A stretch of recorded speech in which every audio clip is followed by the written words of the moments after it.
Everybody knows the story of the Three Little Pigs. Or at least they think they do. But I'll let you in on a little secret. Nobody knows the real story. Because nobody ever heard my side of the story. I'm the wolf. Alexander T. Wolf. You can call me Al. I don't know how this big bad wolf thing got started, but it's all wrong. Maybe it's because of our diet.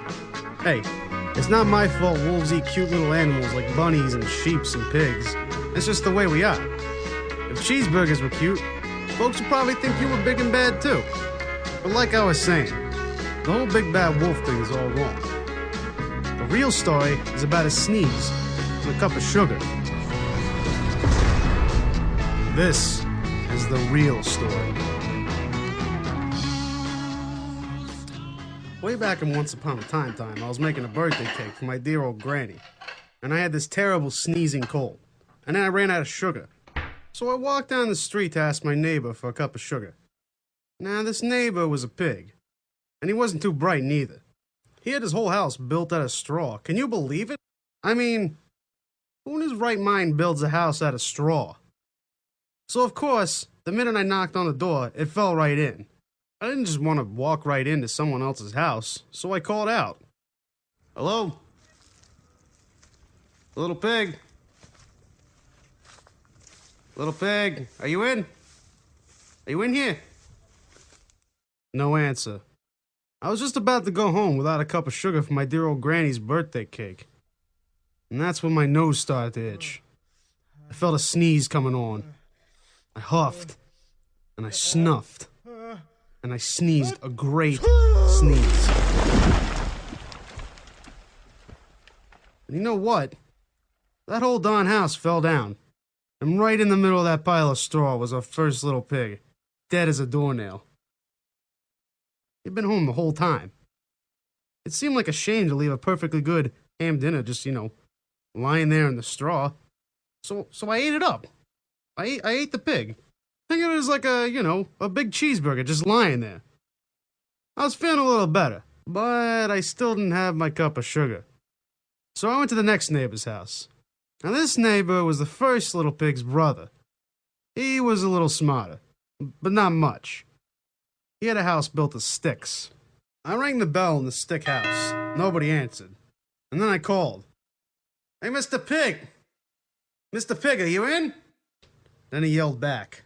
Go away, Wolf. You can't come in. I'm shaving the hairs on my chinny chin chin. I had just grabbed the doorknob when I felt another sneeze coming on. I huffed, and I snuffed, and I tried to cover my mouth this time, but I sneezed a great sneeze. And you're not gonna believe it, but this guy's house fell down just like his brother's. And when the dust cleared, there was a second little pig dead as a doornail. Wolf's honor. Now, food will spoil if you just leave it out in the open. So I did the only thing that was left to do. I had dinner again. Think of it as like a second helping. I was getting awfully full, but my cold was feeling a little better. And I still didn't have my cup of sugar for my dear old granny's birthday cake. So I went to the next house. And this guy was the first and second pig's brother. He must have been the brains of the family, because he had built his house out of bricks. I knocked on the brick house. No answer. So I called. Mr. Pig! Hey, Mr. Pig, are you in? Do you know what that rude little porker said to me? Get out of here, Wolf. Don't bother me again. Talk about impolite. He probably had a whole sack full of sugar in there. And he wouldn't even give me one little cup for my dear sweet granny's birthday cake. What a pig. I was just about to go home and maybe make a nice birthday card instead of a cake when I felt my cold coming on. I huffed, and I snuffed, and I sneezed once again. And then the third little pig yelled, And your old granny can sit on a pin. Now I'm usually a pretty calm fella. When somebody talks about my granny like that, I go a little crazy. When the cops drove up, of course, I was trying to break down the pig's door. And the whole time I was huffing and puffing and sneezing and making a real scene. The rest, as they say, is history. The news reporters found out about the two pigs I had for dinner. They figured a sick guy going to borrow a cup of sugar didn't sound very exciting. So they jazzed the story up with all that huff and puff and blow your house down. and they made me the big bad wolf. That's it. That's the real story. I was framed.